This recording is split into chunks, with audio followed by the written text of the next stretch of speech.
Muy buenas noches, otra edición aquí en TV Mundus Noticias. Bueno, obviamente el primero de los temas que tenemos que hablar es la dura crisis económica que está viviendo la Argentina. Obviamente, gracias y como consecuencia a las políticas que está implementando el gobierno de Mauricio Macri, se ven valores que indican una situación trágica, no podría ser de otra manera desde el punto de vista social, atendiendo el cierre de 14.567 empresas desde 2015. Esto, por supuesto, es un dato importante que se debe tener en cuenta, considerando que la desocupación pasó al doble del año 2015. Recordemos que en el 2015 era 6% y ahora estamos en un promedio de 12%. Esto siempre considerando el empleo en blanco. Por otra parte, las cantidad de personas que están desocupadas llegan en la actualidad al 1.000.000 de nuevos desocupados. Esta es la cantidad de gente sin trabajo que ha agregado el régimen macrista desde diciembre de aquel año. Por otra parte, también siempre considerando los aspectos económicos y socioeconómicos, la inflación anual del último año, es decir, mitad de 2018, mitad de 2019, llega a un incremento del 50% y prácticamente no hay paritaria salarial que pueda soportar esto. Justamente estábamos hablando de que están llegando al 20 o el 30 recién para fin de año, que cuando la inflación acumulada sea del 60%. Esto se da también en un marco de caída, obviamente, del consumo. Por ejemplo, la venta de vehículos, tanto 0 kilómetros como usados, llega a una reducción del 48%, prácticamente la mitad de unidades. Por eso no es casual que las empresas terminales tengan a todos sus justamente empleados de alguna u otra manera suspendidos. Y sin duda alguna también la venta de propiedades es otro de los problemas. Recordemos que tanto los autos que mencionábamos recién como las viviendas son disparadores de otras industrias económicas. Por eso precisamente, la venta de propiedades ha caído un 49,5%. Con la cantidad hay casi 350.000 obreros de la construcción que han perdido su trabajo en los últimos 4 años.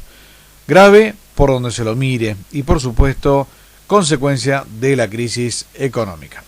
Un gobierno que también ha desatendido el tema de Lara San Juan, por ejemplo, donde recordemos también que fue hundido como dijimos nosotros, por un misil norteamericano en prácticas de guerra que habían sido prohibidas por el Congreso de la Nación.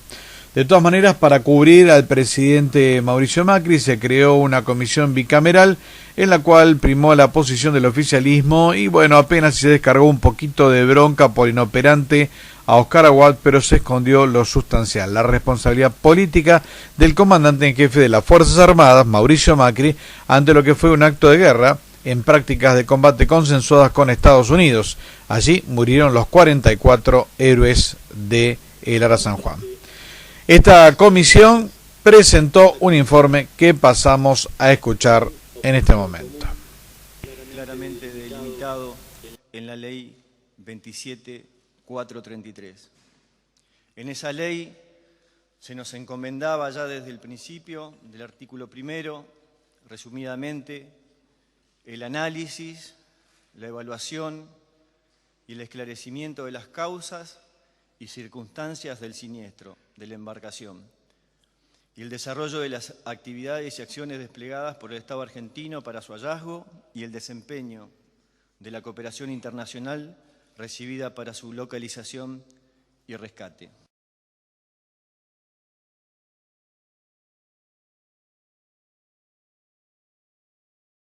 ciertos conceptos que podríamos calificar de política o de interpretación distinta, que algunos legisladores suscribieron y que asimismo están dentro del informe, y que versan en particular sobre la actuación del ministro Aguad.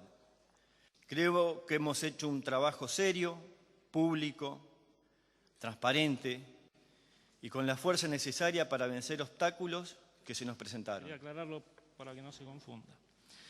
El 14 de noviembre de 2017, a las 23:42, el submarino San Juan reportó una avería producida por el ingreso de agua de mar al sistema de ventilación, la cual originó un principio de incendio en el balcón de barra de baterías del tanque de baterías número 3. En cumplimiento de los roles de emergencia, salió a superficie continuando su navegación con circuito dividido, esto es, solo con sus baterías de popa y ventilando. El 15 de noviembre a las 7:19 se recibió la última comunicación del submarino, informó que la situación había sido controlada, que estaba navegando en inmersión en plano de periscopio y que tenía la intención de bajar hasta los 40 metros para poder ingresar al tanque de baterías número 3, evaluar los daños y reconectar. El incendio de los tanques de batería de los submarinos es un accidente muy grave. Es muy difícil de extinguir y obliga en todos los casos a que el submarino se mantenga en superficie. Esta avería fue subestimada por todas las cadenas de comando. La entrada de agua de mar al tanque de baterías por la tubería de ventilación solamente se puede producir a través de la válvula E19. Esta válvula va siempre cerrada en navegación. Esto significa que la válvula E19 no estancó correctamente. En la navegación de julio de 2017 se produjo una entrada de agua de mar hasta la envuelta del ventilador de proa o voluta de ventilador de proa, esto es antes del ingreso del tanque de baterías número 3. No existen constancias escritas o verbales referidas a la reparación de la estanqueidad de la dicha válvula por parte del personal de a bordo o por parte del Arsenal de Mar del Plata. En las sucesivas navegaciones no se reportó esa falta de estanqueidad. Durante la misma navegación de julio de 2017 se efectuó una prueba de compensación de la atmósfera interna que involucró la apertura de esa válvula en inmersión.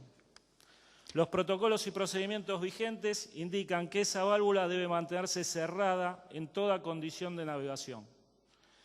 La prueba para igualar la atmósfera que nos referimos no contaba con autorización previa del Comando de la Fuerza de Submarinos, no había sido evaluada ni objetada por este, a pesar de que vulneraba una norma prescrita para la navegación en inmersión. Tampoco fue redactada una instrucción técnica para su control posterior. Estamos hablando de un hecho previo a la fecha del accidente en la nave. El submarino contaba con 2 sistemas de detección de hidrógeno, tanto el original como el instalado en la reparación de media vida, ambos estaban en servicio, aunque las escalas de los equipos de medición eran diferentes y no estaban compatibilizadas. El submarino San Juan informó en su navegación de julio de 2017 valores de concentración de hidrógeno muy superiores a los admitidos por los protocolos de seguridad conforme al equipo original, por lo que se estima que estos últimos habían sido tomados en base al nuevo equipo. No hay constancias que el personal submarinista estuviera instruido en el empleo del último equipo instalado. El submarino presentaba una serie de deficiencias técnicas que dificultaban su empleo como plataforma de combate, pero no limitaban su navegación u operación en inmersión con seguridad hasta el límite de profundidad fijado en 100 metros. El índice de calificación de material, ICEM, era de 4,25/5, según el mismo capitán. La tripulación contaba con la cantidad de días de navegación suficientes para considerar que su adiestramiento se encontraba en un nivel calificado por distintas calificaciones que tiene la Armada, entre mínimo y aceptable. No obstante, su experiencia había sido discontinua, producto de la falta de días de navegación en años anteriores.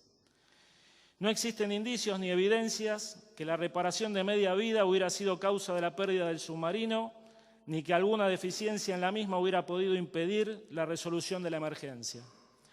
No existen indicios ni evidencias que los hallazgos informados en el informe Lezana, producido por la Inspección General de la Armada, hubiera tenido implicancias en el siniestro producido en el submarino San Juan.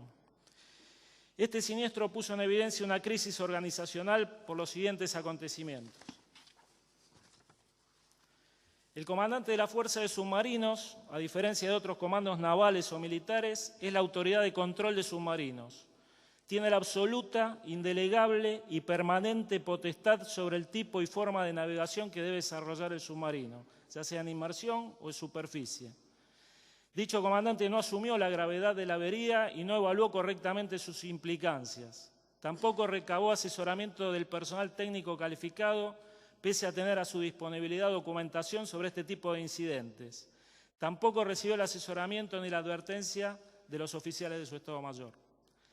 El comandante de adiestramiento y alistamiento fue informado del incidente por el comandante de la Fuerza de Submarinos, a quien aludimos recientemente, en forma inmediata. Se limitó a dejar la emergencia en manos de este, no alertando de inmediato a su escalón superior de tan importante acontecimiento. El jefe de Estado Mayor General de la Armada recibió la información de la emergencia en forma tardía, a pesar de las implicancias que tal situación podría derivar en una crisis a nivel nacional. No transmitió al poder político la información en forma detallada y completa. En temas puntuales, los familiares de los tripulantes no fueron informados de los hechos en forma inmediata ni con la certeza y contención necesaria. El submarino naufragó mientras realizaba tareas de vigilancia y control de mar en el límite de la zona económica exclusiva, cumpliendo una orden emanada por la autoridad superior y de acuerdo a los roles previstos en la doctrina vigente. Se llevó a cabo una operación SAR sin precedentes, empleando el máximo de recursos humanos y materiales disponibles en difíciles condiciones hidrometeorológicas, implicando un alto riesgo para los mismos, contando con apoyo internacional. La cooperación se logró por la periódica participación de la Armada en reuniones y ejercicios internacionales y otros relacionados con siniestros de submarinos. Se descarta la hipótesis que el submarino sufrió el ataque de una nave de guerra extranjera, que fuera embestido por un pesquero o que se encontrara realizando tareas secretas fuera de aguas jurisdiccionales. La falta de recursos presupuestarios a lo largo de las distintas administraciones, la ausencia de actualización tecnológica y un nivel mínimo de mantenimiento en función de las horas de uso produjeron un creciente deterioro del material, limitando sus condiciones operativas. La falta de actividad limitó la transmisión también de la experiencia necesaria. Persisten dificultades para la selección de personal idóneo para cubrir aquellos cargos de mayor responsabilidad de la Armada. La Armada intentó seguir cumpliendo con las misiones ordenadas con presupuestos cada vez más reducidos. Se aceptó con normalidad operar en situaciones que distaban de ser las óptimas para la tarea. La cantidad y calidad del personal de la Armada viene sufriendo un paulatino deterioro. Se conjugaron falta de motivación por reducción de la actividad operativa, aceptación de doble empleo para paliar los bajos salarios y la falta de reconocimiento a la labor, muchas veces riesgosa. Se está produciendo un éxodo del personal más calificado hacia la actividad privada y otras fuerzas de seguridad, en busca de mejores oportunidades y remuneraciones. Como referencias finales, podemos afirmar con certeza que un incendio eléctrico en su tanque de baterías número 3 desencadenó otros incidentes de magnitud que no pudieron ser controlados por su dotación, con la consiguiente pérdida de plano hasta producirse la implosión, por sobrepasar su profundidad, del colapso de casco resistente del submarino Ara San Juan. Para ello fueron factores coadyuvantes: la falta de precisión en la determinación de los procedimientos y roles de emergencia en navegación para incendios de baterías en submarinos, la minimización de las consecuencias del incendio eléctrico a bordo en toda la cadena de mando, el inadecuado manejo de la emergencia durante las horas críticas desde las bases operativas en tierra. Resulta entonces necesario un serio replanteo del sistema de defensa en pos de incrementar la actividad operativa. Resaltamos la necesidad por parte del arco político de tomar conciencia de lo sucedido y dirigir una mirada más abarcativa sobre el área de defensa, entendiendo que el adiestramiento y el mantenimiento de los medios militares depende de la inversión que se haga en ellos. Gracias. Trazó detrás de un informe técnico lo que es una responsabilidad política del presidente Mauricio Macri, que debiera ir a juicio político por su impericia como jefe, como comandante de las Fuerzas Armadas. Sin duda alguna, eso es algo que está dentro del plan de encubrimiento al presidente. Ya tiene a disposición el número 87 de Eco Informativo. Fraude electoral en Argentina.